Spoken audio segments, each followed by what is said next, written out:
My name is Shankar Padmanabhan, the General Manager Marketing from Corona Remedies, and I head the marketing operations of a division called Zemex, which caters to around 2 lakh plus doctors covering pan India.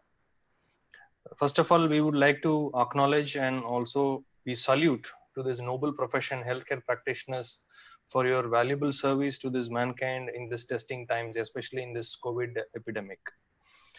At the outset, we feel to convey our heartfelt thanks to Management Medicos Group, a pioneer in healthcare information technology, for giving us an opportunity to tie up, associate along with you for this very useful Zoom session on digital currency. Many thanks to Dr. Mehul Shelat, Dr. Pragnesh Vacharajani, Dr. Darbar, Dr. Abhay Dikshit. Also, I, behalf of all this icons of this healthcare practitioners, would like to extend our hearty welcome from the Corona Corporate to the elite panel doctors, Dr. Jigar Mehta, as well as Dr. Sanjeev Goyal, Chairperson CMIC, for this Zoom con call meet. Let me just take a couple of minutes of time to express about our corporate and how we have progressed in the Indian pharmaceutical market for the last 16 years of operations. Corona Remedies, as you must have already heard, is a multi-divisionary company which has a turnover of 600 plus crores operating in the pharmaceutical space right from the year 2014 late end onwards. And our journey has been exciting, aggressive, as well as very much mutually rewarding. In a very short span of say 16 years, we have achieved leadership position in multiple therapy areas of our operations. We at Corona stand for quality products, efficacious products, which are out of our DSAR approved R&D center. We ensure that every batch and every tablet, every drop of our medicine provides superior quality to serve the patients who are in need with various diseases. We originally started our operations way back in 2014 with just only one state, that being the epicenter, Gujarat. And gradually, due to our aggressive and exponential growth, we have now diversified ourselves into a pan-India organization with 6 divisions having therapeutic products covering to multidisciplinary areas. We have growth very disciplinedly, consistently year after year. And now we have grown to a situation of having around 3,100 family members of our Corona corporate. And we have received a quite good number of motivating rewards as well for our extremely good performance. Be it the AAOCD AWACS Stockist Association's Emerging Pharma Company of the Year 2019 award, or the Gujarat Nu Gaurav Award, which also was received by our chairman, Dr. KL Mehta. I represent Zemex division, which is one of the divisions into the mass and acute therapy. We cover close to 2 lakh doctors, and we have been receiving continuous prescriptions, which has been our real recognition from the healthcare practitioners. So I would like to thank each one of the doctors who have been instrumental for our fast-paced growth. And needless to mention, because of your continuous support, we have now achieved a 35th rank as a pharmaceutical company out of the all 12,000 odd pharmaceutical companies which are marketed in India in various corners of the country. Our brand B29 tablet enjoys leadership position in nutritionals in the management of neuropathy. Alpan, our brand of pantoprazole for the management of GA related disorders. Zoclev, our quality brand and affordable brand in the amoxiclav segment. While on this note, let me also share a small piece of academic information, since this meet is for all the healthcare practitioners. One of the latest topics which has been circulating in the media now has also started getting published in reputed journals. That is about how to prevent COVID. The article which has been published digitally from European Journal of Clinical Nutrition exactly on 12th May, that is just a few days before in this month, they have highlighted about the protective role of vitamin D3 in potentially riskful patients for COVID-19. There are just 4 bulleted points which really attract the attention of the audience, which says that vitamin D deficiency in COVID-19 patients is prone to cause higher production of inflammatory interleukins and as well as cytokines, which further aggravates and causes inflammation. Besides this, there is also a reduction in alveolar surfactant synthesis because type 2 pneumocytes, which are a part of alveolar cellular group, undergoes dysfunction in this condition if there is a underlying vitamin D deficiency. Thereby, this reduction in alveolar surfactants causes the real breathing difficulty, which is challenge which can be managed only with the help of ventilators. On the contrary, maintaining proper vitamin D levels ensures that the vitamin D metabolites are adequately supplied to the type 2 pneumocytes. Thereby, vitamin D's derivatives stimulate alveolar surfactant synthesis, which is one of the proactive benefits which every healthcare practitioner shall aim for, especially in the high risk population who are getting exposed to COVID pandemic. Nevertheless, vitamin D supplementation, as every one of you would agree, is a non-invasive method, safe and easy to administer strategy to handle COVID pandemic. The last and one of the most silver line in this piece of reference of European Journal of Clinical Nutrition is about maintaining 40 to 60 nanograms per ml of serum vitamin D, which has been highlighted as one of the wiser option to be recommended by clinicians, especially till the pandemic of COVID is going to exist for a few more months, say a year or so. So in this context, vitamin D has become not only a molecule for bone health or a metabolic health, now it has started showing its results on the immunity part as well as on the respiratory health. And we at Zemex division of Corona, we market a brand D3HD in multiple formulations, which offer cholecalciferol 60,000 IU, be it in the tablet formation, mouth dissolvable, chewable tablet, as well as we offer in the form of a sachet in granules. We do have the third formulation, which is an orally disintegrating strip, especially for the geriatric patients who are fussy to swallow the tablets or capsules, which are relatively difficult for them. Kindly do recommend our brand D3HD. In a variety of formulation, it's available. In case of even pediatric formulations, we have D3HD drops, which offer 400 IU of cholecalciferol per ml. And very recently, we have also introduced D3HD 200 IU drops, which offer every drop providing 200 IU. So just a couple of drops, though bund is sufficient to supplement 400 IU. So with this note, I once again welcome each one of the doctors who are on live for this very much knowledge enrichment session on digital payments. Certainly, I'm sure this subject will be very useful in this pandemic era to stay connected digitally rather than manually in the form of transaction of real currency notes. So please enjoy the show. Have a nice Sunday evening. Also, I wish and pray to the God Almighty for every doctor to stay healthy and stay safe. Signing off on behalf of Corona Remedies, Shankar Padmanabhan. Thank you very much. Thank you, Mr. Shankar. Thank you very much, Mr. Shankar. And yes, a very special thanks to Mrs. Truptiben Sanghvi, RSM Corona Remedies Private Limited too. As you all know, we are a group of management medicos. Me, myself, Dr. Mehul Shelat, my colleague, Dr. Pragnesh Vachrajani, Dr. Abhay Dikshit, and Dr. Jaswant Darbar. We are a team. Management medicos is always promoting healthcare IT since long, as you all know. That we are makers of HitCon and completed successfully 6 HitCon at Ahmedabad, Baroda, and Surat. Now wish to make Management Medicos a HitCon digital learning platform by this way. Looking forward to give you a very interesting different type of academic phase by this platform. Today coming with 2 lectures, 2 very important, very interesting lectures. For that, my chairperson, Dr. Sandeep Dave, I welcome on behalf of Management Medicos, I welcome Dr. Sandeep Dave. He is a president of Ahmedabad Family Physician Association, very enthusiastic, very dedicated personality. Please welcome Dr. Sandeep Dave. Sandeep Bhai.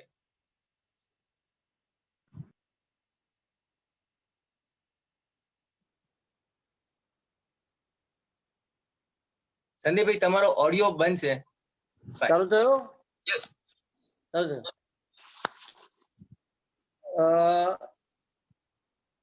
I introduced Dr. Jigar Mehta. He is well-known critical care specialist for the last 20 years. Just now, he is critical care consultant in KD Hospital, Ahmedabad.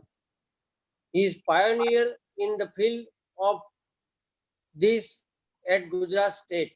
Currently, he is chairman of Indian Society of Critical Care Medicine, that is ISCCM, and also he is founder trustee of ISCCM. He is also teacher in the same forum. He has served more than 70,000 patients in ICU. He is also director of Vital Care Associates. He has many achievements. He is also trustee in Critical Care Support Forum. He is very very well known critical care specialist. I introduce him. Please welcome, sir. Yeah. Good evening, sir. Good evening, Pragnesh bhai, Shalad bhai, Darbar sahib, and Dave sir. Giving me this opportunity for part of this your unique discussion. I'm going to discuss how to do general practice. Try it has to be a basic and how it should be these things. And I'm sharing my screen PowerPoint just to make it more comfortable.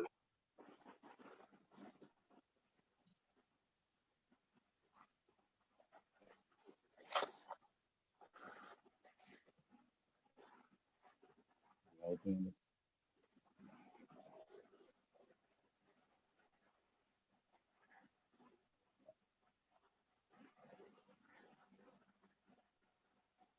hope you are getting the slide.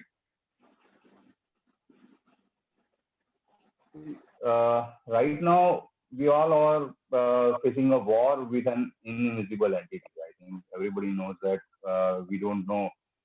આપણને ખબર નથી કે ક્યાંથી આપણને કેવી રીતના infection લાગવાની છે કે પેશન્ટને કેવી રીતના લાગવાની છે અને સિગ્નિફિકન્ટલી આપણી લાઈફ અને આપણી પ્રેક્ટિસને બી અફેક્ટ કરી રહ્યું છે અત્યારના આમાંથી આપણે કેવી રીતના સરળતાથી કોરોના પહેલાની લાઈફ અને કોરોના પછીની લાઈફ કે કોરોના સાથેની લાઈફ કેવી રીતના એને જીવવી એનું ટ્રાન્સમિશન કેવી રીતના સ્મૂથ કરવું that is the biggest worry for us right now અને મારું મંતવ્ય છે કે આપણે we should be proactive rather then the reactive એટલે કે કંઈક વસ્તુ સામે આવે અને પછી આપણે એક્શન લઈએ એના કરતા આપણે પહેલેથી જ એક્શન લઈએ એ વધારે સારું છે તો હાઉ ટુ પ્લાન કે આપણું કામ ફરીવાર કેવી રીતના શરૂ કરવું આપણા ક્લિનિક છે રૂટીન પ્રેક્ટિસ છે આપણી જનરલ પ્રેક્ટિસ એ કેવી રીતના સ્ટાર્ટ કરવી પહેલા તો આપણી પ્રાયોરિટી સમજીએ કે પેશન્ટની લાઈફ બચાવવી એ આપણી હિપોક્રેટિક ઓથ છે પણ એની જોડે જોડે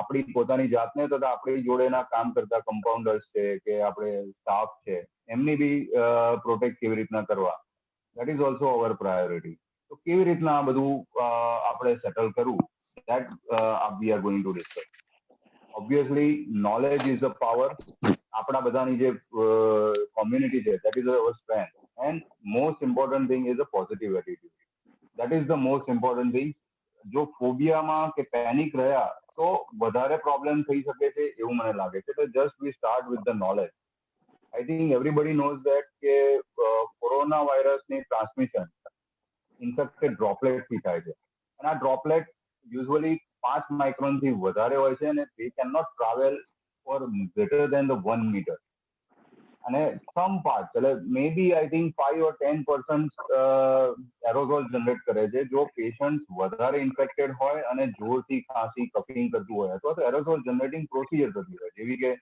નેબ્યુલાઇઝર થતું હોય ઇન્ટ્યુબેશન કરતા હોય જ્યારે વિગોરસ કફિંગ થતું હોય ત્યારે ઘણીવાર લેસ દેન 5 માઇક્રોમીટરના ડ્રોપલેટ જનરેટ થાય છે ને they can travel more than 1 meter પણ આઈ થિંક ઓપીડીમાં જ્યારે આપણે પેશન્ટ જોતા હોય કન્સલ્ટિંગ કરતા હોય ત્યારે મોર દેન 5 માઇક્રોનનું ના ડ્રોપલેટ જ જનરેટ થતા હોય છે અને તેથી કરીને જો આપણે 1 મીટરથી વધારે ડિસ્ટન્સ મેન્ટેન રાખીએ તો આપણને ટ્રાન્સમિશન થવાની પોસિબિલિટીઝ ઓછી છે કેવી રીતના ટ્રાન્સમિટ થાય છે એના કરતાં કેવી રીતના આપણે બચી શકીએ છીએ તે બી આપણે જોવું જરૂરી છે બીજી વસ્તુ આવે કોન્ટેક્ટ પેશન્ટે કફિંગ કર્યું હોય સ્નીઝિંગ કર્યું હોય કે એના હાથ હેન્ડ એના કોન્ટેક્ટને કારણે એ આપણી સરફેસ એટલે આપણા કન્સલ્ટિંગ રૂમમાં આવે આપણા ડોર્સને ટચ કરે, આપણા ઇન્સ્ટ્રુમેન્ટને કદાચ ટચ થાય, કે એના વસ્તુઓને કારણે, ધારો કે એને આપેલી વસ્તુ, એટલે મેઇન વસ્તુ આવશે cache transaction.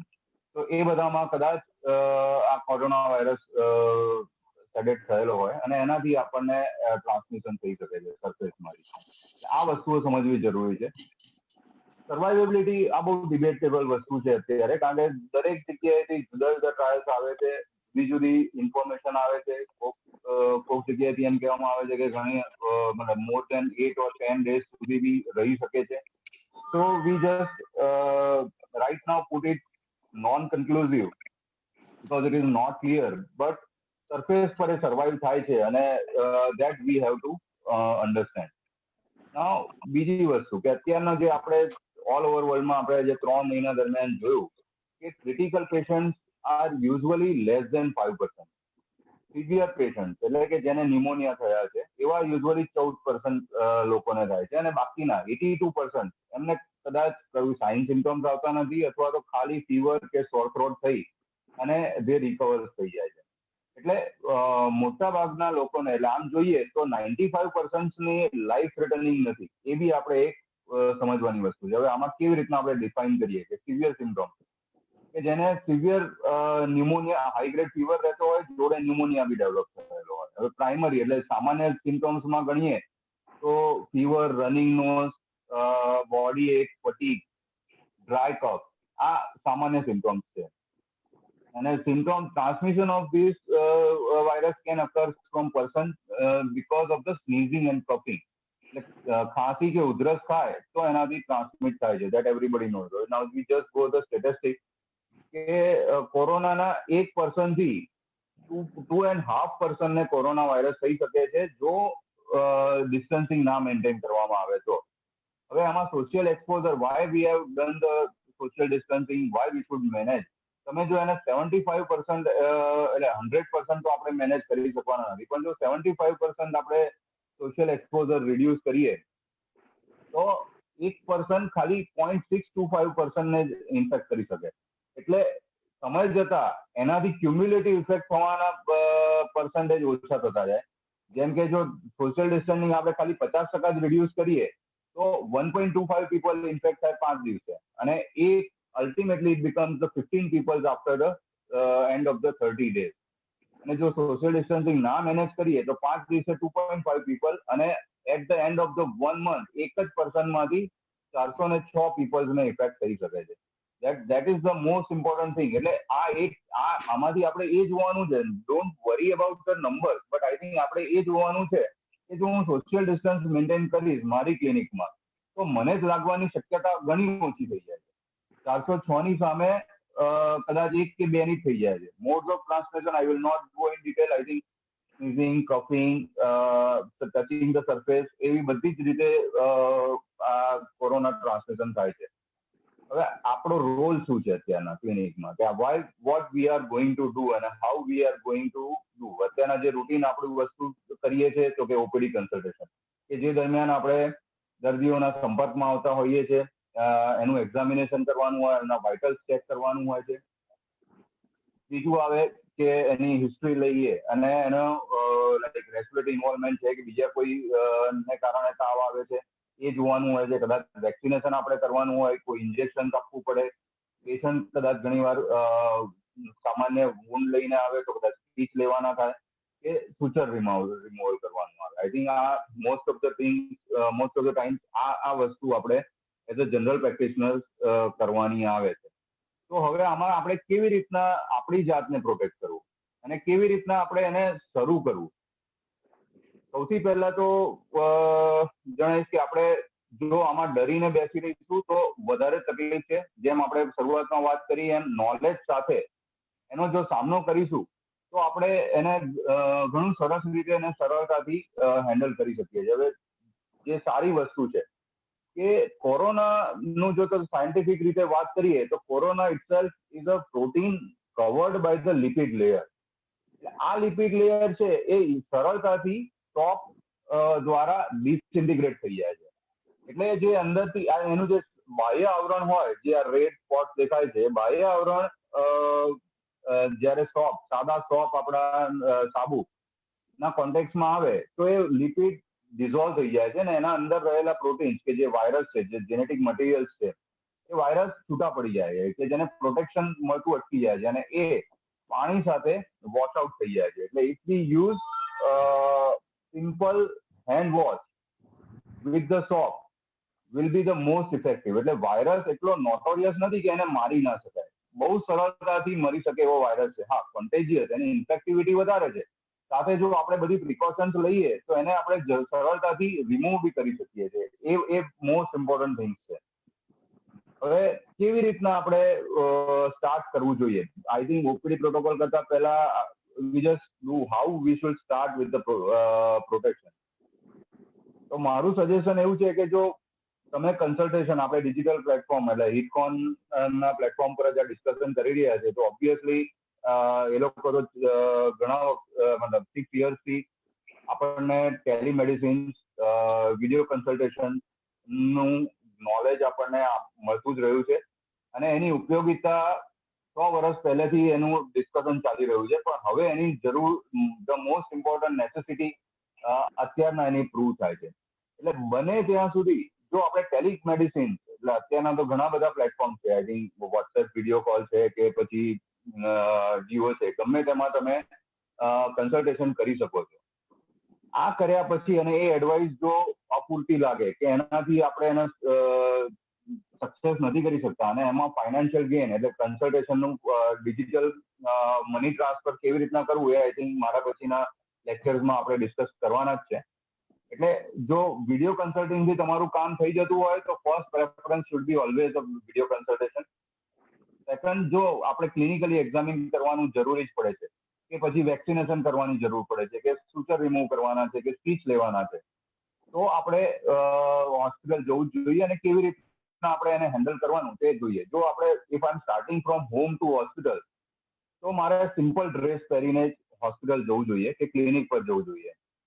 Suit, tie, watch, wallet, બને એટલી કોઈ બી એસેસરી વસ્તુ પહેર્યા વગર આપણે હોસ્પિટલ જવું જોઈએ. જોડે mask definitely we have to wear અને પબ્લિક ટ્રાન્સપોર્ટમાં ઓબ્વિયસલી આપણે ટ્રાવેલ નથી કરવાનું. એટલે જો હું જેટલા બને એટલા સાદા કપડાં પહેરી અને હોસ્પિટલ ક્લિનિક જઉં, that is my first priority with the mask on. Hospital પહોંચ્યા પછી તરત જ મારે ત્યાંના કોઈ કપડાં આપણે ડેઝિગ્નેટેડ રાખવા જોઈએ. એટલે ક્લિનિકમાં જઈએ, ધારો કે હું મારા સાદા કપડાં કરીને ઘરેથી આવ્યો તો ક્લિનિકમાં જઈને મારે ત્યાંના હોસ્પિટલના કપડાં પહેરી લેવા જરૂરી છે. સાદા સ્ક્રબ સૂટ આવે છે કે ભાઈ કોઈ બી કપડાં, પણ અથવા તો એને જરૂરી નથી કે સ્ક્રબ જે મલ્ટી સ્પેશિયાલિટી હોસ્પિટલમાં સ્ક્રબ આવે છે એ જ પહેરવું. તમે કોઈ બી સાદો ડ્રેસ બી ત્યાં ક્લિનિકમાં રાખી શકો છો અને જેને આપણે વેર ઓન કરી લેવો જોઈએ. એ પહેર્યા પછી માસ્ક ડેફિનેટલી N95, જો તમે ક્લિનિકલી પેશન્ટ્સને એક્ઝામિન કરવાના છો તો તમારે N95 માસ્ક પહેરવો જોઈએ. જો કમ્પાઉન્ડર મિત્રો અથવા તો રિસેપ્શનના સ્ટાફ અને નર્સિંગ સ્ટાફ કે જે ડાયરેક્ટલી પેશન્ટના ક્લોઝમાં નથી જવાના, કે જેમને ખાલી કદાચ દવા આપવાની છે કે પૈસા લેવાના છે, તો એમને સિમ્પલ માસ્ક 3 લેયર માસ્ક પહેરે તો ચાલે એવું છે. તો માસ્ક આપણે આપણા જરૂરિયાત પ્રમાણે પહેરવો જોઈએ. પ્રોટેક્ટિવ ગિયર એટલે કે ફેસ શિલ્ડ, અત્યારના આઈ think that is the most, એટલે માસ્ક પહેર્યા પછી face shield which is also easily available. કારણ કે અને જો એ ના હોય તો આપણે ચશ્મા એટલે ગોગલ્સ પહેરવા જરૂરી છે, આઈ પ્રોટેક્શન. કારણ કે જો એન્ટ્રી પોઈન્ટ તમે વિચારો કે કોરોના વાયરસ ક્યાંથી આપણા શરીરમાં પ્રવેશી શકે છે, તો એ મોટે ભાગે રેસ્પિરેટરી સિસ્ટમ એટલે નોઝ, માઉથ અને આઈઝમાંથી જ અંદર જાય છે. એ હા આપણા હાથને કે આપણી સરફેસને માં એ રહી શકે છે ટચ થવાને કારણે, પણ એ હાથ જો આપણે આપણા મોંમાં કે નાકમાં લઈ જઈશું કે આંખમાં લઈ જઈશું તો જ આપણામાં થવાનો છે. તો એવું જરૂરી નથી કે જો હું કોઈ બી કોરોના પોઝિટિવ પેશન્ટના કોન્ટેક્ટમાં આવ્યો અને મેં ખાલી ફેસ પ્રોટેક્ટ કરેલું છે તો 99% I am going to be protected. અને જોડે જો મેં સોશિયલ ડિસ્ટન્સિંગ રાખેલું હશે તો કોઈ બી કોરોના પોઝિટિવ પર્સનથી મને વાયરસ ટ્રાન્સમિટ થવાની શક્યતા ઘણી ઓછી થઈ જાય છે.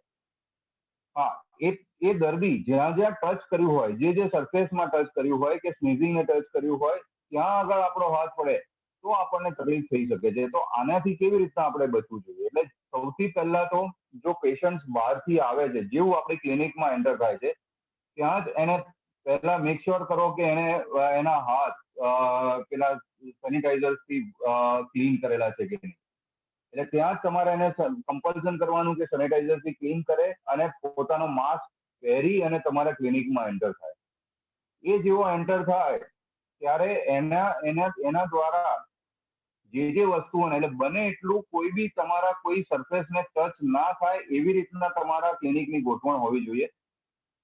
આપણે ત્યાં ક્લિનિકમાં ઓપીડીમાં એપોઇન્ટમેન્ટ દ્વારા જ દર્દીઓને બોલાવવા જોઈએ કે જેથી કરીને ઓવર ક્રાઉડિંગ ના થાય અને કોઈ દર્દી જ્યારે અંદર આવે ત્યારે એની જોડે એકથી વધારે એટેન્ડન્ટ અંદર એન્ટર ના થાય, એટલે ઓવર ક્રાઉડિંગ ના થાય. એટલે આપણી ક્લિનિક નાની હોય તો એ પ્રમાણે ધારો કે 2 દર્દીને બોલાવવાના હોય તો 2 દર્દીને બોલાવવાના અને બાકીનાને તમે ટાઈમ આપી અને પાછળથી બોલાવી શકો છો. આ વાતનું ધ્યાન રખાય. પછી જ્યારે દર્દી આપણા ક્લિનિકમાં આવે તો જો એને નોન ટચ ટેકનિકથી આપણે વાત કરીને બી જો વિડીયો કોલિંગથી પોસિબલ ના થયું હોય અને એની જોડે ડિસ્કસ કરવાથી તમે એને નિદાન કરી શકતા હો તો try to avoid the touch technique. અને જો ટચ કરવાનું આવે છે તો આપણે ગ્લોવ્સ પહેરી અને એને ટચ કરવું પડે.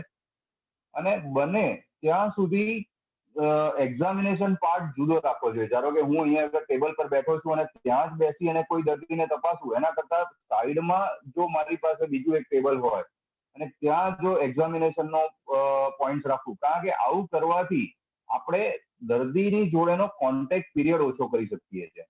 કારણ કે જ્યારે મારી કન્સલ્ટિંગ રૂમમાં એટલે મારા ટેબલની સામે બેઠો છે ત્યારે તો હું મેક શ્યોર કરું છું કે મારાથી 1 મીટર દૂર છે, એટલે 3 ફૂટથી દૂર છે. પણ જ્યારે એક્ઝામિન કરવાનું છે ત્યારે મારે નજીક જવાનું છે. તો મેક શ્યોર કે એ જે એક્ઝામિનેશનનું જગ્યા છે એ તમારે ઊભા થઈને એની પાસે જવાનું થાય. એટલે એક બીજા ખૂણામાં તમે જો એને એક્ઝામિનેશનની જગ્યા રાખો અને ત્યાં જઈને એને ચેક કરો તો તમારો કોન્ટેક્ટ પીરિયડ 2-5 મિનિટથી વધારે નહીં થાય. અને અત્યારની જે સિંગાપુર અને હોંગકોંગની ગાઈડલાઇન્સ આપણને જે બતાડે છે કે જો તમારો કોન્ટેક્ટ પીરિયડ દર્દીની સાથે 15 મિનિટથી ઓછો છે તો તમને ટ્રાન્સમિશન થવાની શક્યતા ઘણી ઓછી છે. અને સેમ ગાઈડલાઇન અત્યારના યુકે અને યુએસએ બી એડપ્ટ કરેલી છે. એટલે આપણે બી એવું ધ્યાન રાખવાનું કે કોઈ બી દર્દી જોડે નજીક ક્લોઝ કોન્ટેક્ટ મારો 5 મિનિટથી વધારે ના થાય. જો મારે એક્ઝામિન કરવું છે તો હું 5 મિનિટ એક્ઝામિન કરીશ. કોઈ બી ભલે કોરોના પોઝિટિવ હશે તો પણ વિથ માય પ્રોટેક્ટિવ ગિયર્સ એ રોગ મારામાં ટ્રાન્સમિટ થવાની શક્યતા ઘણી ઓછી થઈ જાય છે. અને એ બી ઇઝી પડી જાય છે કે દર્દી આપણે દૂર બેઠો છે એટલે ત્યાં આપણે એક્ઝામિન કરીને આપણે પાછા આપણા ટેબલ પર બેસી જઈએ એટલે ક્લોઝ કોન્ટેક્ટ થવાની શક્યતા ઘણી ઓછી થઈ જાય છે. આપણા બેસવાના ટેબલની બાજુમાં ઓબ્વિયસલી હેન્ડ વોશ અને સેનિટાઈઝર જરૂરથી રાખવું.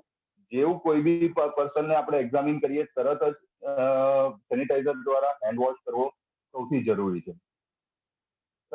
હવે આ જ વસ્તુ કે ક્લિનિકમાં મોબાઈલ ફોન યુઝ કરવો એ બહુ જ અઘરી વસ્તુ છે. કારણ કે mobile phone difficult to sanitize with the mobile.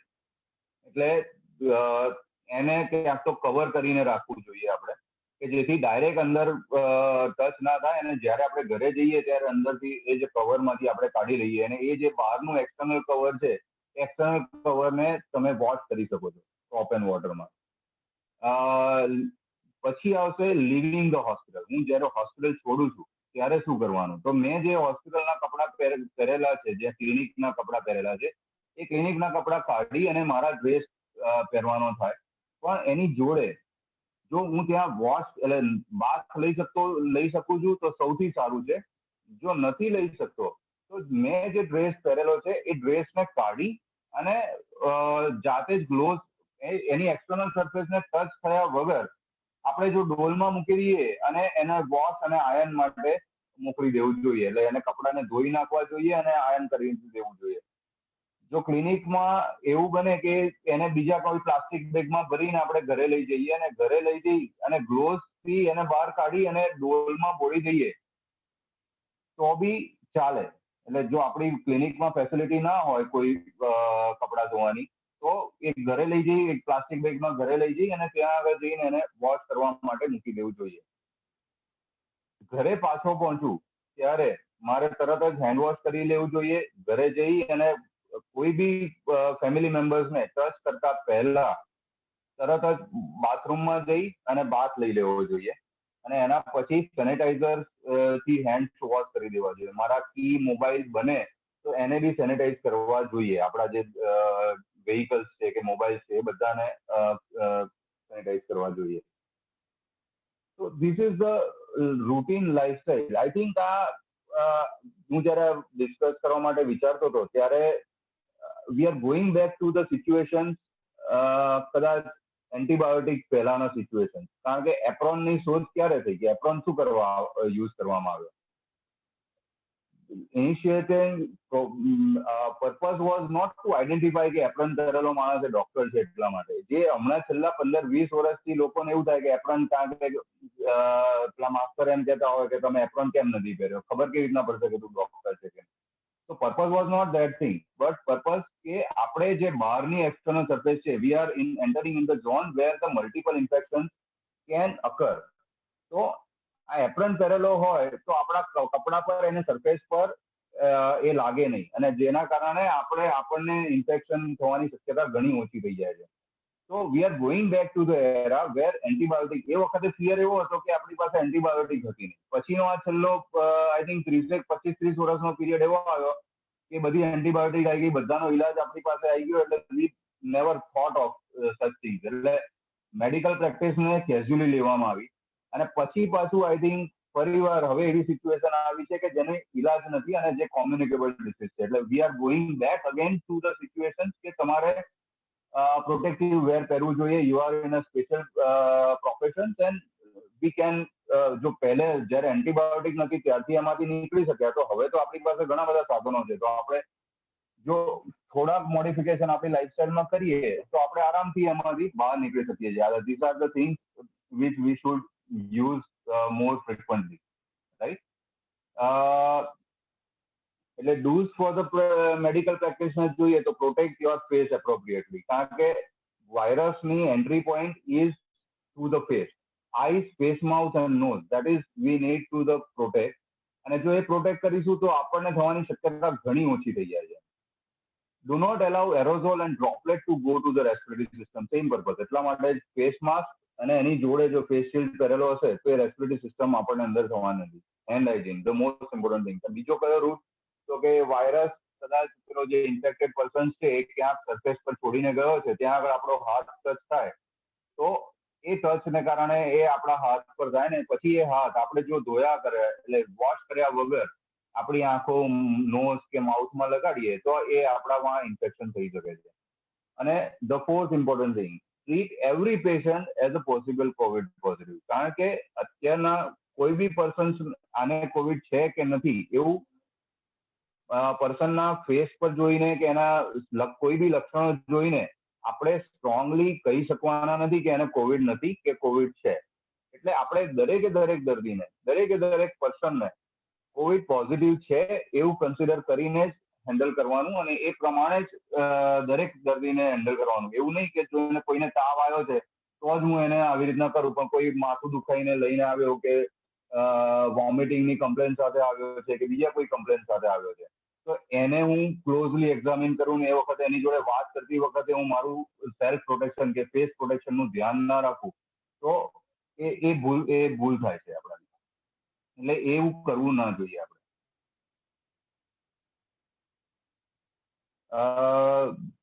જેમ વાત કરી કે આપણે કેવી રીતના આપણે પેશન્ટને કરવું જોઈએ, તો overcrowding obviously, one mask accompanying person, sufficient gap between the appointment. આપણા consulting room should be well ventilated. That is another most important thing. કારણ કે વાયરસ જો ક્યાં કોઈ જગ્યાએ આપણા ક્લોઝ રૂમમાં એનું ટ્રાન્સમિશન થવાની શક્યતા ઘણી વધી જાય છે. એટલે જો બહારથી ડાયલ્યુટ ફ્રેશ એર જો આપણા રૂમમાં આવી શકતી હોય તો સૌથી વધારે સારું અને વિન્ડોઝ ઓપન રાખવી જોઈએ. Remember that door handles, water taps are common formats and frequent hand washing is the most important thing. અને આપણે જે પ્રોસિજર કરતા હોય એના accordingly PP personal protection kit આપણે પહેરવી જોઈએ. જો આપણે જેમ વાત કરી કે સૂચર રિમૂવ કરવાના છે કે સ્ટીચ લેવાના છે તો આપણે કોઈ દર્દીની ક્લોઝ સંપર્કમાં લાંબો સમય રહેવાનું આવશે તો એ સમયે આપણા ક્લિનિકમાં આપણે જે ઓપરેશન થિયેટરમાં સર્જન જે ગાઉન પહેરે છે એવા જો ગ્રીન ગ્રાઉન્ડ આપણે ત્યાં ઓટોક્લેવ કરીને રાખીએ અને જ્યારે જ્યારે આપણે આવી કોઈ સિચ્યુએશન ક્રિએટ થાય કે મારે સ્ટીચ લેવા છે કે કોઈ ડ્રેસિંગ કરવું છે અને કોઈ દર્દીની જોડે મારે બને છે કે 5 મિનિટથી વધારે રહેવાનું છે, તો એવા સંજોગોમાં મારે એક ગાઉન પહેરી લેવું જોઈએ અને પછી સ્ટીચ કે સ્ટીચ લેવા જોઈએ કે ડ્રેસિંગ કરવું જોઈએ. અને એક પ્રોસિજર પત્યા પછી એ ગાઉનને અનટચ ટેકનિકથી રિમૂવ કરી અને તરત જ એને વોશરૂમમાં એટલે મતલબ ડોલ આપણે વેસ્ટમાં કલેક્ટ કરવું જોઈએ અને ત્યાંથી એને વોશિંગ માટે અને આયર્નિંગ માટે મોકલી દેવું જોઈએ. જેમ વાત કરી એમ સેપરેટ એક્ઝામિનેશન એરિયા, કારણ કે એક્ઝામિનેશન એરિયા જો આપણે કન્સલ્ટિંગ રૂમમાં બેઠા બેઠા મારા જ કન્સલ્ટિંગ ચેરમાંથી જ હું જો એક્ઝામિન કરવાનો છું તો મારો કદાચ કોન્ટેક્ટ ટાઈમ વધી જવાનો છે. એટલે always try to designate some area, ભલે નાની ક્લિનિક હોય પણ એક બીજા ખૂણામાં જઈને બેસવાનું, એવું કહેવાનું, એટલે જેને કારણે આપણે આપણી ચેર પરથી ઉભા થઈ અને એની પાસે જઈને એને એક્ઝામિન કરીએ, જે કદાચ 1 કે 2 મિનિટથી વધારે આપણો એક્સપોઝર ટાઈમ નહીં થાય.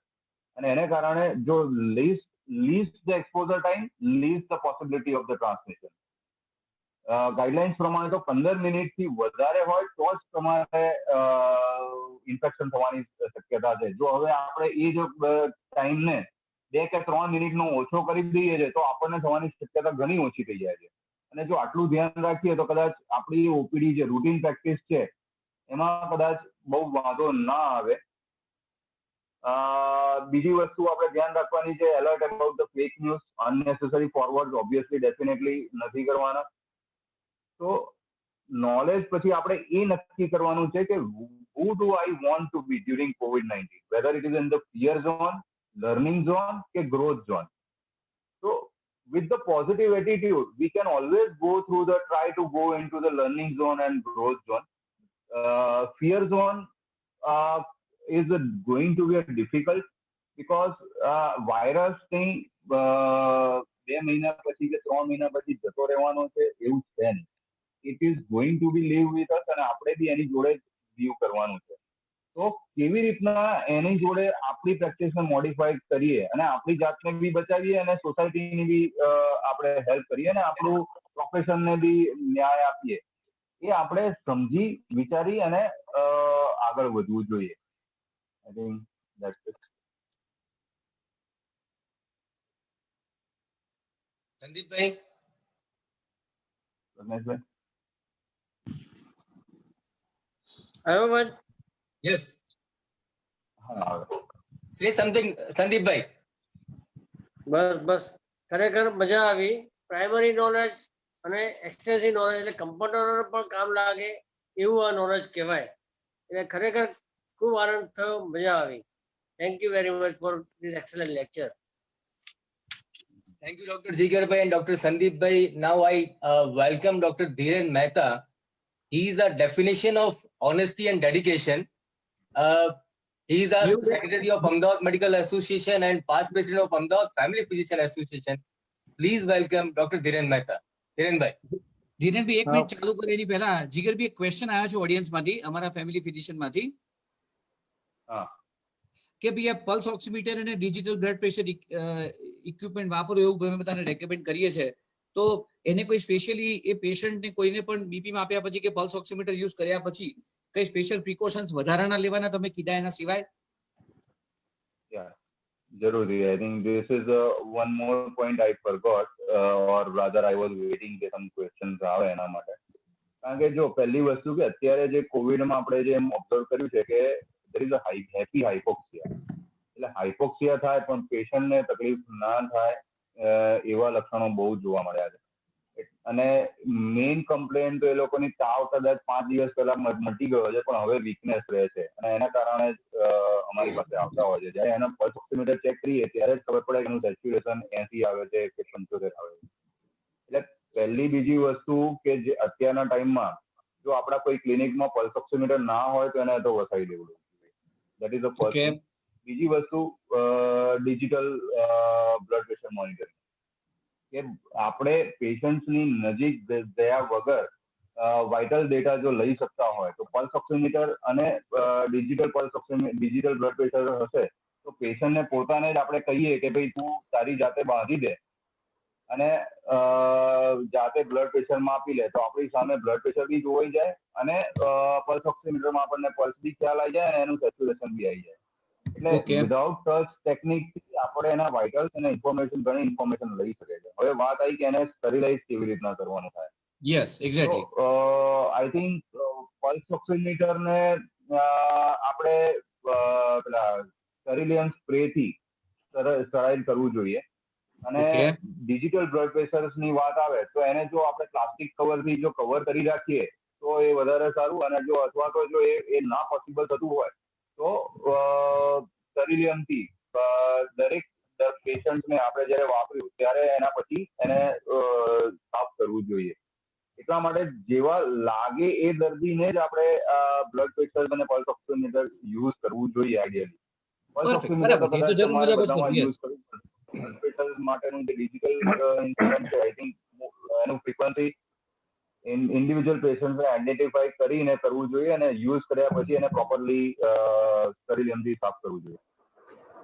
અને આ જે બધી સરફેસીસ છે, એમાં વાયરસ કેટલો સમય સુધી રહી શકે? આ તો પ્લાસ્ટિક સરફેસીસ થઈ. રમેશભાઈ, આ કેવું છે કે અત્યારના બધા જ પોતાની થિયરી મૂકે છે. ઇટ ઇઝ વેરી ડિફિકલ્ટ કે અત્યારના એનું એક્ઝેક્ટલી કોમેન્ટ કરવું. પણ જે રીતનો થાય છે એટલીસ્ટ આપણે જયારે ક્લિનિકમાં બેઠા હોય ત્યારે એ દરમિયાનમાં તો એ વાયરસ જીવિતો હશે એવું માની જ લેવું પડે આપણે. કારણ કે yes please go ahead. Hello. હા બોલો. હેલો. એટલે વાયરસ જીવતો હશે એવું માની જ લેવું જોઈએ. એટલે આપણે તો આપણી રીતે પ્રોપર એને સેનિટાઈઝ કરવું જ જોઈએ. Okay. With alcohol based sanitizer. Okay, fine. Jigarbhai, આપણે કોન્ટેક્ટ જે પોઈન્ટ આવે છે બધી જગ્યાએ આપણે એને સર્ચ કરવું પડે. આપણે પેશન્ટની ફિંગર પહેલા સ્પિરિટ સોપથી ક્લીન કરીને પછી પલ્સ ઓક્સિમીટર લગાવીએ તો I think it will be more safe. હા, એ તો કરવાનું જ છે. એટલે એ તો આપણે કીધું ને કે ક્લિનિકમાં એન્ટર થાય ત્યારે જ પહેલા જ એને એ તો ખરું. એ સિવાય આપણે પલ્સ ઓક્સિમીટર લગાવીએ ત્યારે બી આપણે જ્યારે લગાડતા હોઈએ ત્યારે સ્પેસિફિકલી. યસ. હા, fine. Okay, thank you. Dhiren go ahead. ફરી એકવાર વોચ કરીને પછી આપણે yes, exactly. Fine. Thank you, Jigar bhai. Dhiren, go ahead. Yeah, good afternoon to everybody. And first of all, I am thankful to Manager Medicos for giving me such a nice opportunity. First, I am so lucky to introduce my very intellectual and my close friend, Dr. Sanjeev Goel. By profession, he is a pediatrician and practicing at Vadodara. But he has a keen interest in digitalization, computerized, and mobiles. He is also expert in simplifying the hospital administration and the finance also. In the past, he has remained in so many positions, but the most important was he was the national convener of Avoid Antibiotic Abuse. He has done a very lot of work during that period. Just now, he is the chairperson of the computer and medical informatics of the chapter of IAP.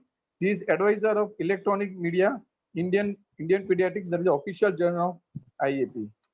Today he is going to explain us regarding the payment, particularly in this Corona time. We are really afraid of the receiving currencies from the patient or from any clients, and so we are afraid of the infection also. So let us know how to use the non-touch digital payment from our expert, Dr. Sanjeev Goel. Sanjeev. ધીરેને બધું introduction આપ્યું પણ એક આપવાનું ભૂલી ગયો કે આપણે બે બેચમેટ છે. He is my close friend, yeah. And we are batchmates basically. That I left to you. Okay, fine. So what I'll do is હું ખાલી બોલીશ કે આપણે કેશ કેવી રીતે કલેક્ટ કરવાની. Can I share my screen?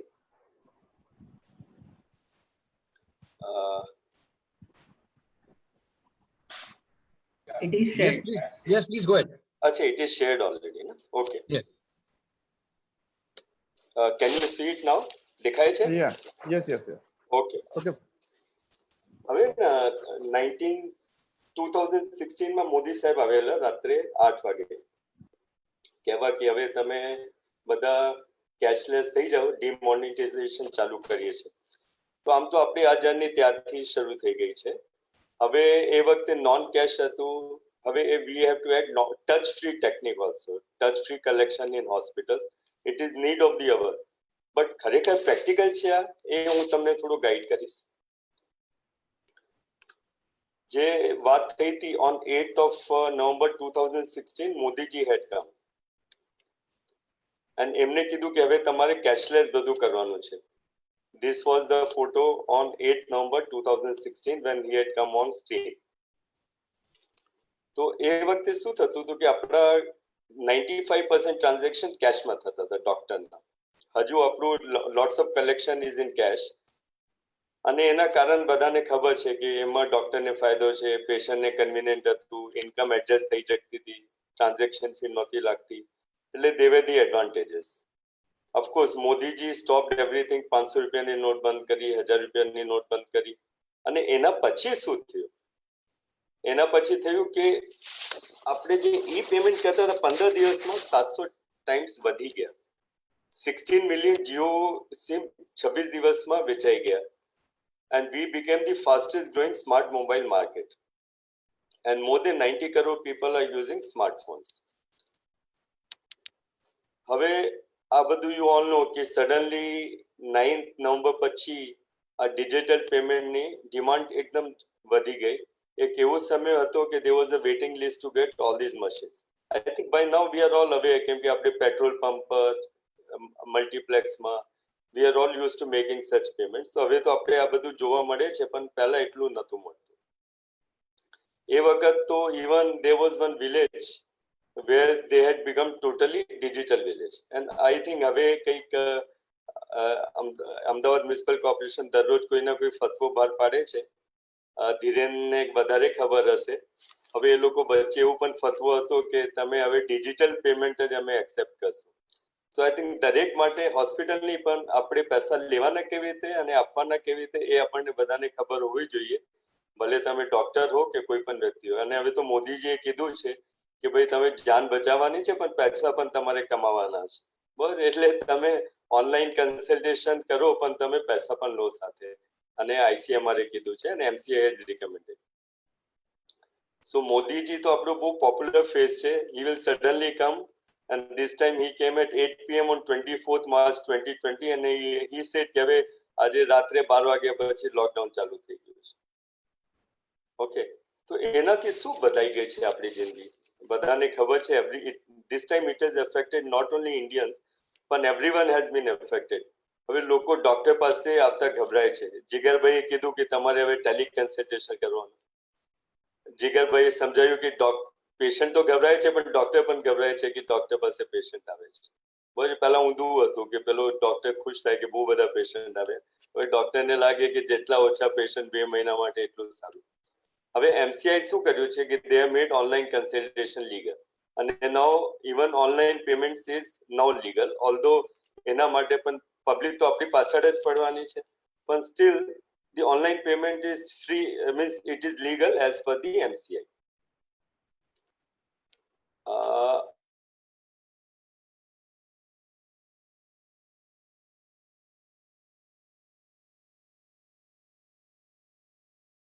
What is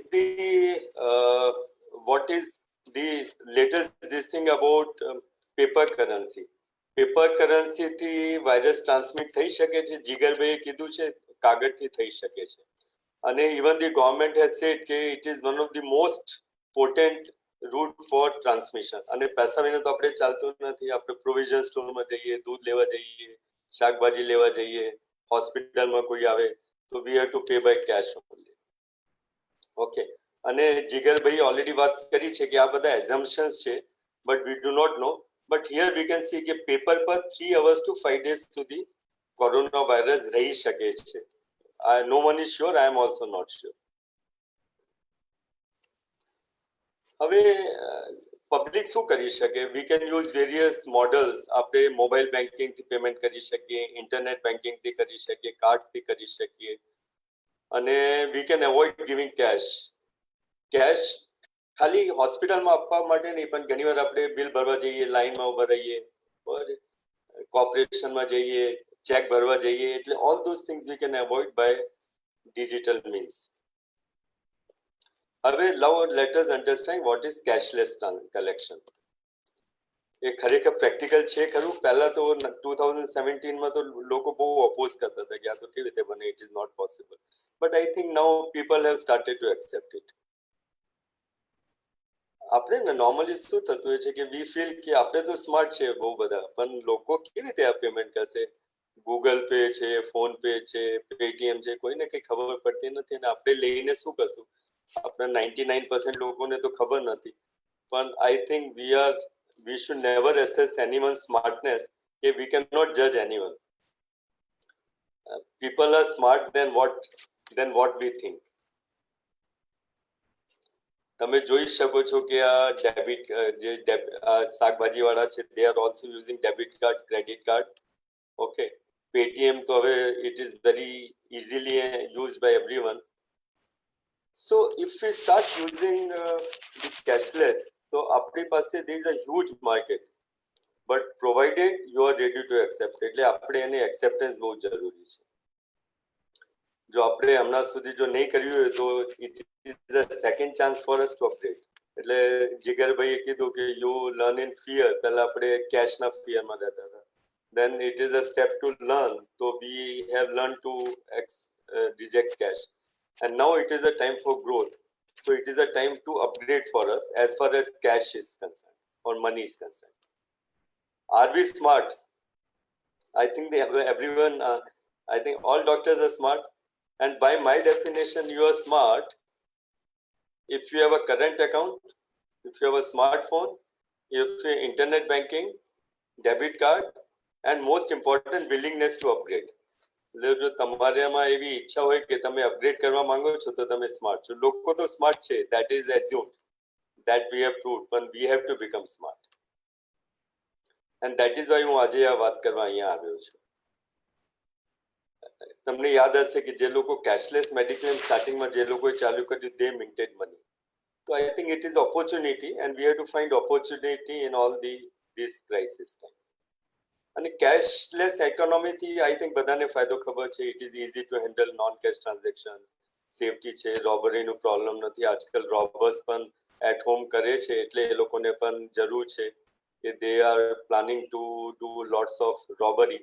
અત્યારે તો બધા ઘરે છે, ઘરેથી નીકળશે એટલે આ બધું ચાલુ થઈ જશે. એટલે જો તમારી પાસે જેટલું ઓછું કેશ હશે એટલું સારું હશે. અને people are force to keep in banks, money multiplying ઓછું થઈ જશે, corruption ઓછું થઈ જશે. Sweden is one place where there is 98% cashless transaction. હવે આપણે પૈસા કેવી રીતે લઈ શકીએ? આપણે ચેકથી લઈ શકીએ, બધાને ખબર છે. NEFT, RTGS, IMPS, they are through bank to bank transfer. બરાબર છે? એટલે that I think many of us are using. Then debit card, credit card આપણે યુઝ કરી શકીએ. I think મને લાગે છે at least most of the doctors are having debit cards or credit cards. અને not only doctors, બધા પાસે આવ્યો છે. તમે કોઈની પાસે જો ઇવન કોઈ મજૂર જેવા લાગતા હશે, તમને ડેબિટ કાર્ડ આપીને સાહેબ ડેબિટ કાર્ડથી ચાલશે? કેટલા રૂપિયા આપવાના છે? 200 રૂપિયા આપવાના છે, પણ તમે ડેબિટ કાર્ડથી લઈ લો ને. So they all have debit cards because it is provided free by the bank. Then we can use e-wallets. E-wallets શું છે હું તમને કહીશ. And last is UPI. હવે check, I think I will not talk much about check. Check તો બધાને ખબર છે કે કોઈ પેશન્ટ લાંબા ટાઈમ સુધી હોસ્પિટલમાં રહેતું હોય અને જેની પાસે બીજો કોઈ મેથડ નહીં હોય, તમે એની પાસેથી ચેક મૂકીને રાખી શકો છો. પણ એમાં શું છે કે તમે પછી તમારે બેંકમાં ભરવા જવાનું અને પેલું ગડબડ બધી કરવાની. ઘણીવાર ભૂલી જવાય છે, ઘણીવાર 1 વર્ષ પછી યાદ આવે કે 6 મહિના પછી યાદ આવે. By the time date is gone. So I don't think it is a very good method, but still just to name it, I have named it. I think આપણે બધા most important is interbank electronic transfer of funds. એટલે I think હવે મને લાગે છે કે આપણે જેટલું પેમેન્ટ આપણે કોર્પોરેટ્સ આપે છે કે even from our hospital we make all payments through NEFT. We don't give check, we do not do anything. All the payments are done by NEFT. અને હવે NEFT can be done immediately. NEFT માં there is a hourly settlement.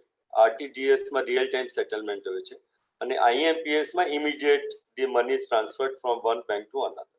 So these are some of the ways where you can receive the money. And believe me, patients are very smart. તમે કહેશો NEFT કરવાનું છે, એ કહેશે સાહેબ તમે ખાલી તમારો એકાઉન્ટ નંબર આપી દો ને અમે NEFT હમણાં કરી દઈએ ભારું ભાડે. એટલે by the time you realize you will get a SMS tung tung and your money you have received. Okay, so it is so simple. NEFT માં શું છે કે પ્રોબ્લેમ કે you have to give the bank name, beneficiary નું નામ જરૂરી છે, account number, IFSC code, amount to be remitted. These are the mandatory information.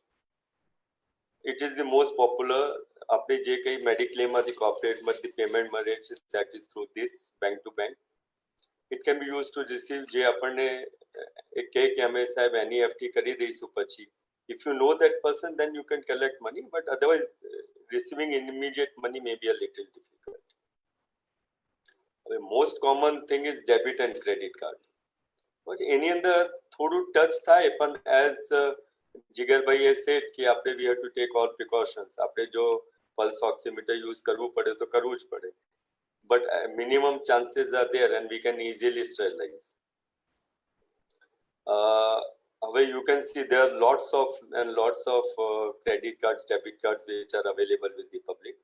I will not go into detail. So it is almost, this is a figure of last year and I am very sure this must have increased to quite a big number.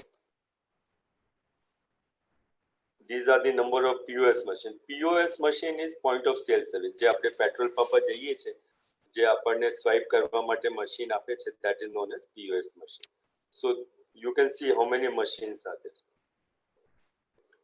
So if you want to collect the debit card or payment through debit card or credit card, તો તમારે swipe card machine જોઈએ. It is also known as POS, point of sale machine.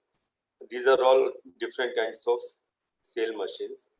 So what you need is a current account in a bank and a call to the bank. જો તમે એમને phone કરશો કે સાહેબ અમારું current account છે, તમે અમને એક સ્વાઇપ મશીન આપી જાઓ, તમારે કંઈ કરવું નહીં પડે. એ લોકો તમારા આવીને તમારા હોસ્પિટલમાં એ લોકો તમને સામેથી આપી જશે, કેમ કે એ લોકોને એની અંદર માર્જિન મળે છે. એન્ડ વિચ ઇઝ હવે તો બેંકને તો ડોક્ટર પાસે કમાવાનું બહુ સહેલું લાગે છે, એટલે તમારા માટે તો સ્પેશિયલ સર્વિસ આપશે. અને there are different type of swipe machines. One you can collect through your telephone, another is through chip હોય છે એમાં, which you mostly see on the petrol pumps or now mostly in the malls also. It is wireless. And there is one mobile POS. In mobile POS, it is a wireless machine and you have to take payment through your mobile app. In short, what you need, connection એક જોઈએ અને એક portable chip સાથે POS machine જોઈએ. હવે એમાં ને ખાલી એક વસ્તુનું ધ્યાન રાખવાનું છે કે એમાં ચાર્જીસ લાગે છે. જો તમે આનાથી કાર્ડથી પેમેન્ટ લેતા હો તો તમારે થોડા ચાર્જીસ આપવા પડે, પણ તમારે સામે એ પણ વિચારવાનું કે તમે કેટલા જણને કાર્ડથી પેમેન્ટ કરો છો. આજકાલ તમે ક્રેડિટ કાર્ડથી IMA ને પેમેન્ટ કરો છો, તમે ક્રેડિટ કાર્ડથી પેટ્રોલ વાળાને પેમેન્ટ કરો છો, તમે મોલમાં પેમેન્ટ કરો છો અને પોઈન્ટ પણ મળે છે તમને. તો એ બધું જો તમારે બિઝનેસ વધારવું હોય તો તમારે થોડું આ કરવું પડશે. બસ. So now banks keep on taking different charges, nil charges if transaction, etc. These are this screen are machine charges, monthly charges. કે ઘણા લોકો હવે તો ફ્રીમાં પણ આપતા હોય છે કે સાહેબ તમે લઈ જાઓ, અમે કોઈ તમારા monthly charges નહીં લઈએ. Otherwise many of these swipe card machine POS have some monthly charges. And there are nil charges if transaction more than 15,000 rupees 500 per month, if transaction less than 15,000. Portable with SIM માં થોડું વધારે rent હોય છે અને mobile POS માં થોડું ઓછું rent હોય છે. But as I told you, it is a consumer market and it is negotiable. તમે બેંકને કહેશો અને ડોક્ટર તો હાઈ વેલ્યુ કસ્ટમર હોય છે, તમને મંથલી રેન્ટ પણ ફ્રી કરી આપશે. હા, this I was talking about, જે મેં પહેલા બોલી દીધું. હવે ને આ બધા તમારે થોડા ચાર્જીસ આપવા પડે કે સપોઝ કે પેશન્ટે 1000 રૂપિયાનું કાર્ડ સ્વાઇપ કર્યું, ક્રેડિટ કાર્ડથી કર્યું તો તમારે 15 રૂપિયા આપવા પડશે. ડેબિટ કાર્ડથી કર્યું up to 2000 it is free. Some banks do charge. International કાર્ડથી કોઈ સ્વાઇપ કરે તો એમાં થોડા વધારે ચાર્જીસ લાગે છે. And legally these charges you cannot collect from the customer. પહેલા એવું થતું હતું કે સાહેબ તમે કેશ આપશો તો તમારે 1000 રૂપિયા લાગશે અને જો તમે અમને કાર્ડથી આપશો તો તમારા 40 રૂપિયા કે 400 રૂપિયા ઉપર આપવાના થશે. But legally you cannot charge from the customers. But is it worth the charges? Because if you see, if your transaction is 10 lakhs or 20 lakhs, so it comes out to be around 10,000 per month. which is quite high charges. But તમને એટલું બધા business પણ મળશે કે તમે કોઈને કહેશો કે ભાઈ તમારે આ 10,000 રૂપિયાની રસી મુકાવવાની છે, હા સાહેબ ક્રેડિટ કાર્ડ ચાલશે, હા ચાલશે ને, કેમ નહીં ચાલે, તો પછી તરત વેક્સિન મુકાઈ દેશે. જો એની પાસે કેશ હશે, તમે કહેશો સાહેબ 2,000 થશે, સાહેબ 2,000 તો નથી, હું પછી આવીશ, અને who has seen tomorrow, next moment તો અત્યારે તો ખબર નથી, તો આવતીકાલે કોને જોઈશે. અને એનાથી બેટર કેશ મેનેજમેન્ટ થાય, સ્પીડી રિકવરી થાય, ડાયરેક્ટ એકાઉન્ટમાં પૈસા જમા થાય, રિસોર્સિસ તમારા બચે, customer is also happy, protection against thefts and frauds. So you decide for yourself whether it is worth paying the charges. The charges I am talking about is the bank charges. Another mode of payment is digital or e-wallets. I think we all know about Paytm, we all have heard about Google Pay. So they are all wallets and they are known as digital wallet. એટલે normally શું થતું હોય છે કે જો આપણે cache આપીએ તો એક જણને કેશ બીજાને કેશ આપી દઈએ, દેટ ઇઝ કેશ ટ્રાન્ઝેક્શન. જો આપણે એનઈએફટી કરીએ તો આપણા એકાઉન્ટમાંથી બીજાના એકાઉન્ટમાં જાય, અથવા બીજાના એકાઉન્ટમાંથી આપણા એકાઉન્ટમાં આવે, તો that is all bank to bank transfer. Digital વોલેટમાં શું હોય છે કે આપણે કોઈ એક જગ્યાએ પૈસા ભેગા કરી દેવાના, એટલે સપોઝ પેટીએમ છે તો આપણે પેટીએમના એકાઉન્ટમાં આપણી પાસે સપોઝ કોઈને આપણે 1,000 રૂપિયા આપવાના છે, તો પહેલા 1,000 રૂપિયા આપણે લોડ કરવા પડે. એ આપણે લોડ કેવી રીતે કરીએ, આપણા બેંક એકાઉન્ટમાંથી લોડ કરીએ અથવા તો ક્રેડિટ કાર્ડમાંથી લોડ કરીએ. આપણે લોડ કર્યા પછી સપોઝ કે મારે તમને આપવાના છે, તો હું પછી મારા એ એકાઉન્ટમાંથી, which is the temporary account, હું તમને આપીશ. બરાબર છે? તો that money is not in my bank account, whatever we are giving or what we are taking. Okay, so this is digital wallet directly. But nowadays what has happened is कि digital wallet માં કોઈ amount વધારે હશે તો next day કે 2 days પછી આપણા bank account માં transfer થઈ શકે, but that may be chargeable. So this is digital or e-wallet. You can do virtually anything with e-wallet. It is as useful as your credit card, but without the risk associated with the usage. E-wallet is a prepaid account. As I told you, કે આપણે જેવી રીતે મોબાઈલમાં પહેલા prepaid card હોય છે કે આપણે પહેલા પૈસા ભરી રાખવાના પછી એમાંથી આપવાના, it is like a e-wallet. You can create e-wallet with amount as low as 10 or as high as 20,000 or more. એટલે પહેલા PTM there was a limit that you cannot keep more than 20,000. Okay, but now I think they keep on revising. It is simple to use, simpler to get it, no credit history, કોઈ તમે કસાની જરૂર નથી. You can make bill payments, you can transfer money, you can get discounts and cashbacks. I have seen so many movies using Paytm. એટલે જો કદાચ મેં 10 movie જોતો હોઈશ તો એમાં 5 મૂવીના તો મને મફતમાં પૈસા મળતા હશે. It is surpassing credit card usage and beginning to replace the traditional payment methods. Some e-wallets are Paytm, Google Pay, PhonePe, PayZapp, MobiKwik. These are some of the e-wallets. So these are some of the e-wallets. If you remember, જ્યારે આ પેલું પ્લાસ્ટિકનું card ચાલ્યું થયું હતું, Paytm made 120 crore of business in one day. So that is the scope of business of all these things. How to use e-wallet? You download the app. There are various apps. Basically, as I told you, okay, you have to load your wallet and then you have to pay. So the X number of e-wallets are available. Paytm is there, then PayZapp is there. And now the most important thing is કે જો તમારું SIM card number એ જ હશે જે તમે register કર્યું હશે તો જ તમારા મોબાઈલ પર પેલું એપ ડાઉનલોડ થઈને તો જ યુઝ થશે. એટલે જો તમે કોઈ બીજાના મોબાઈલ નંબર તમારા મોબાઈલમાં કરવાનું ટ્રાય કરશો, સપોઝ હું વિચારું કે ધીરેનભાઈ તું ધીરેન તું મને આ નંબર આપના, હું મારામાં પેટીએમ ડાઉનલોડ કરી લઉં છું, તો મારામાં ધીરેનભાઈના નંબરથી પેટીએમ નહીં ડાઉનલોડ થઈ શકે. હું એમાં પેમેન્ટ પણ રિસીવ નહીં કરી શકું અને પેમેન્ટ પણ નહીં કરી શકું, કેમ કે મારો ફોન આઈડેન્ટિફાય થાય છે, મારા ફોનથી SMS જાય છે અને મારા ફોનથી વેરિફિકેશન થાય સિમ કાર્ડથી. એટલે there is no way anyone else, if he is not having my SIM, can use the my mobile. Why I am telling you this thing is because I have seen લોકોને બહુ બીક લાગે છે આ internet transaction કરવામાં. તો મારું ઊંધું છે, મને કેશ હેન્ડલ કરવામાં બહુ બીક લાગે છે. પણ જો તમે આ ખરેખર જો આ બધું યુઝ કરશો, it is so customer friendly and it is so this thing. તમે ખાલી when you download the app, automatically all the things they will ask. Okay, so you can download the app, register using your mobile number. You can instantly start accepting payment using your mobile number. Okay, so this is a screenshot of Paytm.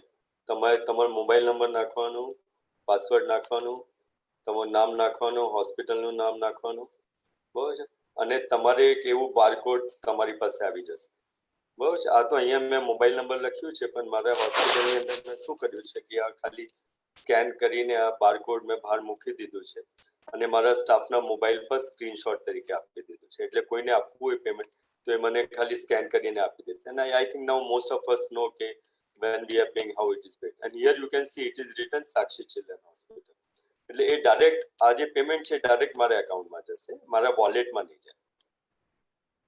Okay, so I can similarly send money to any mobile number. Suppose I want to send to this number, then okay, then okay, so that was about e-wallets.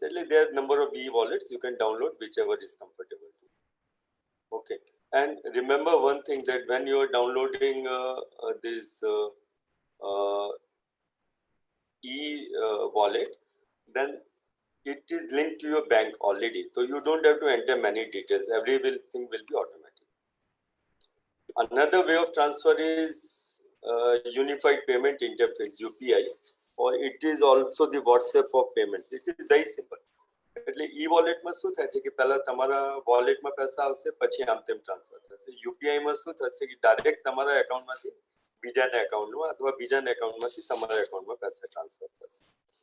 Okay, so it is used in sending and receiving money in real time through a mobile application, account to account transfer across banks, fund transfer using a virtual address. Suppose કે મારો HDFC માં મારે HDFC નું app download કરવું અને એની અંદર હું મારું પેલું સેટિંગ કરું તો એની અંદર મારું આવશે Goyal Sanjeev at HDFC bank, that's all. એ મારું એડ્રેસ થઈ ગયું. એટલે હું સપોઝ કોઈને કહેવું હોય, મારે શૈલેષ સાહેબને કહેવું હોય કે શૈલેષ સાહેબ યુપીઆઈ કરી દો ને, તો સાહેબ મને એ નહીં પૂછે કે તમારું એકાઉન્ટ નંબર કહો, તમારું નામ કહો, તમારું આમ કહો, પેલું કહો, કંઈ નહીં.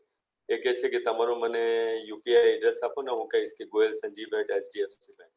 તો મને through his mobile he can send the payment અને ઇમિડિયેટલી મારા એકાઉન્ટમાં એ સેટલ થઈ જશે. એમાં કોઈ બેનિફિશિયરી રજિસ્ટ્રેશનની જરૂર નથી, બેંકના કોઈની સેન્ડર કે રિસીવરની જરૂર નથી. It can be used to pay merchant who accept UPI, send funds and ask for funds. It is available 24/7, including bank holidays.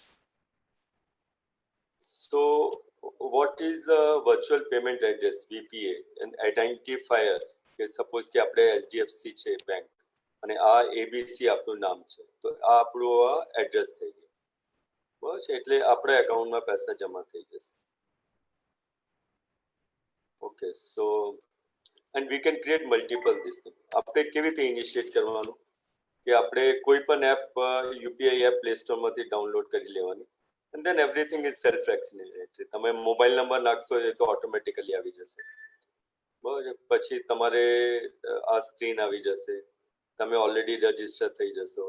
કેમ કે અત્યારે શું થયું છે કે all our banks they are linked with our mobile numbers, and what these apps do is they will catch your mobile number and they will see what all banks are registered with that mobile number.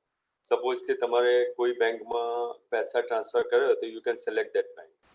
Suppose these many banks are there. Okay, then you can select which account you want to transfer the money. Okay, then it will ask you some this thing. Then you can pay, you can have your virtual address, you can transfer money. તમારે કોઈની પાસે લેવા હોય તો તમે એમને request મોકલી શકો છો કે ભાઈ તું એનું પેનું વર્ચ્યુઅલ એડ્રેસ તમે નાખી શકો, પેનું નામ નાખી શકો. રિમાર્ક સપોઝ કે અમે નામ નાખ્યું નિદાન ચિલ્ડ્રન હોસ્પિટલ ટ્રાયલ માટે 100 રૂપિયા મેં એમની પાસે લીધા અને 5 દિવસ સુધી એમની પાસે રિક્વેસ્ટ રહેશે. બરાબર છે, પછી હું ઇનિશિયેટ કલેક્ટ કરીશ અહીંયા તો એ રિક્વેસ્ટ એમની પાસે જશે. બસ, અને પછી જ્યારે પેમેન્ટ કરશે મારી પાસે SMS આવી જશે. So this is UPI. હવે ને લેટેસ્ટ, હવે આપણે કોરોનાના ટાઈમમાં આપણે કેશલેસ થઈ ગયું, ડેબિટ કાર્ડ થઈ ગયું, પણ હવે તો આપણે તો કોન્ટેક્ટલેસની વાત કરતા હતા હમણાં. આમાં બધામાં તો તમે રૂપિયા લો કે કાર્ડ હોય એમાં તો બેઓમાં તમારે કોન્ટ્રાક્ટ તો થશે પણ આમાં તમારું કોન્ટ્રાક્ટલેસ નહીં થાય એટલે ઇટ ઇઝ કોન્ટ્રાક્ટલેસ પેમેન્ટ બરાબર છે કોન્ટ્રાક્ટ ફ્રી પેમેન્ટ કહો કોન્ટ્રાક્ટલેસ કહો એટલે UPI is also contract free payment and this is also contract હવે શું છે કે યુ કેન તમે જોયું હશે કે આજકાલ વાઈફાઈ નું એક સિગ્નલ હોય છે તમારા ક્રેડિટ કાર્ડ ઉપર એટલે you don't have two insert your card anywhere or you don't have to give your card એટલે તમે ખાલી એ લોકો પેટ્રોલ પંપ પર ઉભા હોય છે અને તમે ખાલી તમારું કાર્ડ ઉપરથી મૂકી દેશો ને વિધિન સમ ડિસ્ટન્સ તો તમારા 2000 રૂપિયા સુધી તમે લોકો means we can transfer the money. So that is known as radio frequency identification RFID or near field communication NFC technology.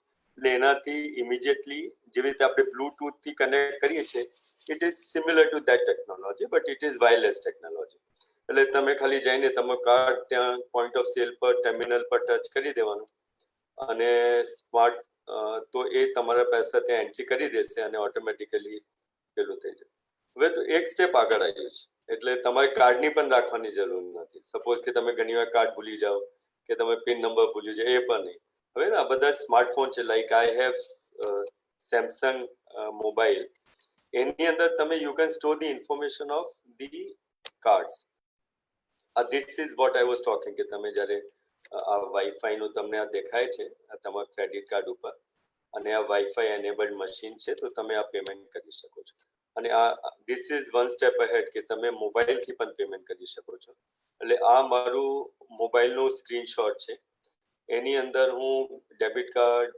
Bhim wallets બધું એડ કરી શકું છું મોબાઈલની અંદર બરાબર છે સપોઝ કે આ મેં નિશા ગોયલ લખ્યું છે આની અંદર 4 ક્રેડિટ કાર્ડ મારા છે મોબાઈલની અંદર 6 ભીમ એપ્લિકેશન છે 3 વોલેટ્સ છે જેનું બધું ડેટાબેઝ મારા મોબાઈલમાં છે એટલે જ્યારે મારે પેમેન્ટ કરવું હોય તો મારે હું નક્કી કરી શકું કે હું SBI કાર્ડથી કરું કે હું પેટીએમ થી કરું કે મોબીક્વિક થી કરું કે ફ્રીચાર્જ થી કરું કે હું બીજી કઈ રીતે કરું એટલે in that I don't have to carry my credit card also એટલે what I can do is I can simply touch my mobile with the machine and automatically money will be transfer okay હવે આપણે તો doctor છે cache તો collect કરવી પડશે ને હવે અને જીગરભાઈ કહે છે કે ના આપણે તો પૈસાને ટચ નથી કરવાનું તો એના માટે પણ કોઈ રસ્તા હોવા જોઈએ although my talk is about not collecting cash but still we need money and we have to accept that lots of people are not having so એના માટે what you can do is જીગરભાઈ and you can give comments also about this કે આપણે ને 5 બોક્सेस અથવા 5 કપડાના થેલા લઈ લેવાના એટલે હું એ જ કરું છું મારી હોસ્પિટલમાં કે મેં 5 થેલી મૂકી રાખી છે મારી હોસ્પિટલમાં અને એને મેં નંબર 1 to 5 આપી દીધું છે હું ને પેશન્ટને કહું છું તો એની અંદર પૈસા નાખી દે મારી સામે ગણીને બરાબર છે પ્રોબેબલી હું પીડિયાટ્રિશિયન છું એટલે મારે ગણવાની જરૂર નથી પડતી તમે કદાચ લાખોમાં હોય તો અલગ વાત છે તો પછી તમે કેશલેસ જ કરજો પણ જો કેશ હશે તમે 1000-2000 સુધી વાંધો નહીં you can trust the patient કે એને બરોબર ગણીને નાખ્યા હશે એટલે હું શું કરું છું કે પૈસા હું બેગમાં નખાવી દઉં છું અને હું બેગની અંદર એટલે કપડાની બેગમાં એક બેગમાં અને 5 બેગને હું નંબર આપી દીધા છે મેં એટલે સપોઝ ડે 1 છે તો હું બેગ નંબર 1 માં જેવી રીતે આપણે N95 પહેરીએ છીએ એટલે એવી રીતે હું પૈસા કલેક્ટ કરું છું કે ડે 1 બેગ નંબર 1 માં નાખવાનું ડે 2 બેગ નંબર 2 માં નાખવાનું ડે 3 બેગ નંબર 3 માં ડે 4 અને એ રીતે ડે 5 ડે 6 થાય તો પહેલા બેગમાંથી પૈસા કાઢી લેવાના અને પછી એની અંદર 6 ડે નાખવાનું ઓકે સો લાઈક ડે 1 2 3 4 5 એટલે એ રીતે જીગરભાઈની કોમેન્ટની જરૂર છે કે whether I am doing this right or not. Okay, so friends, need of the hour is adopt new technology. It is practical and doable, and I think we are smart. Go cashless, go paperless, and go touchless. Thank you so much.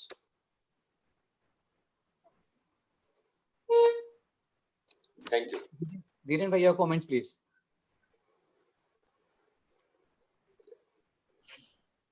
Dhiren bhai, your comments, please. Thank you, Sanjeev, for the very nice explanation. Particularly, I would like to give you compliment for the very nice Gujarati. Vadodara has taught you very well. The second thing, actually, our doctors were not techno-savvy previously, but since last few years, this management medicals have started HITCON every yearly. They are doing conference, particularly on the technology base. and what the technology can be helpful in our medical practice. And so that's why our doctors have become also techno savvy, and that credit goes to this group management medicals. Thank you to all of you. Thank you Dhirenbhai. Jigarbhai તમારી comment માંગી હતી સાહેબે પેલા થેલીઓ ઉપર. Unmute કરજો જીગરભાઈ. હા ના એટલે મારે એ બી કારણ કે કોઈ ક્વેશ્ચન કારણ કે N95 માસ્ક નો બી એક ક્વેશ્ચન હોય છે એટલે અમે જે સલાહ કરીએ છીએ કે ભાઈ કન્સલ્ટિંગ રૂમમાં 5 માસ્ક રાખવાના નંબર 1 2 3 4 5 રાઈટ. પહેલા દિવસે અને 5 દિવસની પ્રેક્ટિસ એવું વિચારીએ તો જો એક નંબરનો માસ્ક મારે સોમવારે જ પહેરવાનો આવે પછી એ પાછો બીજા નેક્સ્ટ સોમવારે પહેરવાનો થાય એટલે વી એઝ્યુમ ધેટ કે 7 days is good enough time કે virus will not survive in the surface એવું એઝ્યુમ કરીને કરીએ છીએ. I think that should be good enough actually. એમાં ઓબ્વિયસલી એટલે માસ્ક માટે બી એ જ રેકમેન્ડેશન છે કારણ કે અત્યારે N95 માસ્ક એટલા બધા મોંઘા બી પડે અને અવેલેબલ બી નથી હોતા. Right. You can reuse the mask for at least month like that. અને money we can use for life. Jigarbhai money આપણે ફેંકી નથી દેવાની આપણે રાખવાની છે અને બેંકમાં જમા કરવાની છે પાછી. ફાઇન, ફેર ઇનફ. સંજીવભાઈ ખરેખર મજા આવી. આમાં એવું છે સંજીવભાઈ કે સ્ટાફ માટે કોઈ ટિપ્સ કારણ કે ઘણી વખત એવું અમે જોયું છે કે પેટીએમ માં જ્યારે કોઈ પેશન્ટ બીજા Paytm is now having all single QR code. બરોબર. બીજા બધા વોલેટ્સ ના પેમેન્ટ અને યુપીઆઈ બી તમને લેવા રહેશે. પણ ઘણી વખત સેટલમેન્ટ ટેક્સ ટાઈમ. હવે મારા પર્સનલ એક્સપિરિયન્સ બી છે, અમારો સ્ટાફ બી કોઈક વાર ગોથા ખાય છે કે પેમેન્ટ કન્ફર્મેશન નથી આવતું તરત. પેમેન્ટ હા હું તમને કહું એના માટે જી તો તમારે ને બે ટાઈપના પેટીએમ રિસિપ્ટ હોય છે. એક તો તમારી વોલેટમાં જતી રહે એટલે એ તો તમારે પર્સનલ પછી ખર્ચો કરવો પડે કેમ કે એ પૈસા તમે બેંકમાં ટ્રાન્સફર કરો તો એમાં હાઈ ચાર્जेस છે. Fine. Okay and you can have your business Paytm also. એમાં કેવાયસી ની જરૂર હોય છે. હવે એમાં જે મારું છે એ બિઝનેસ એનેબલ છે એટલે એની અંદર next day settlement without fail થઈ જાય છે અને મને તરત SMS આવી જાય છે અને ઈમેલ આવી જાય છે. એટલે અને once it is a SMS from Paytm so you have assumed that they have received the payment and you have to trust them that they will give you the payment unless there is some એ લોકો ડૂબી જવાના હોય તો અલગ વાત છે પણ એક દિવસમાં તો કેટલું લોકો તમને લોસ કરાવશે. એટલે આઈ એમ ટુ કમ્ફર્ટેબલ છું કેમ કે મારી પ્રેક્ટિસ બહુ વધારે નથી લાખોમાં એક દિવસની એટલે મને બહુ વાંધો નથી આવતો.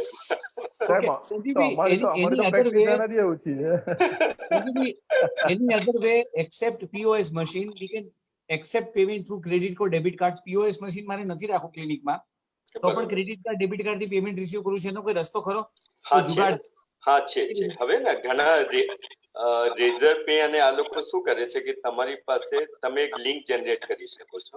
ઓકે. હવે લિંક જનરેટ કરીને પેલા પેશન્ટના મોબાઈલ ઉપર તમે મોકલો અને એ લિંક ઉપર ક્લિક કરશે તો એની અંદર એને એના ક્રેડિટ કાર્ડ કે ડેબિટ કાર્ડ ડિટેલ્સ નાખવી પડશે અને પેમેન્ટ તમને મળી જશે. અને now they are I think recently only they are started EPOS એટલે આ બધામાં actually charges are there so if you are ready with the charges then there are so many options. Okay fine. તો પૈસા લેવા માટે પૈસા ખર્ચવા પડે. હા તમારે પૈસા ખર્ચવાની તૈયારી રાખવાની મોદી સરકારને આપવાની તૈયારી રાખવાની. કેટલા કમાવો છો એના ઉપર આધાર છે પછી તો. હા બસ બરોબર છે. બધું વ્હાઈટ નું કરી નાખવાનું. હા એ સારું ને હવે. Exactly. Okay so thank you everybody. Thank you Jigarbhai. Thank you Dr. Sanjeev Goyal. એક તો જીગરભાઈ આપણને શીખવાડ્યું કે how to do practice safely. કે it is very important to see patients and that we are obviously કોઈ પણ ડોક્ટર always કરવા તૈયાર જ હોય છે.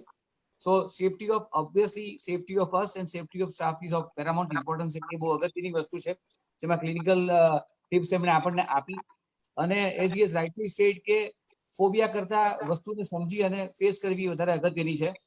એટલે જીગરભાઈના કહેવાથી એની પ્રેક્ટિસ કરીએ તો પૈસા આવે ને પૈસાને કેશલેસલી મેનેજ કેવી રીતે કરવા એનું સંજીવભાઈએ આપણને સમજાવ્યું.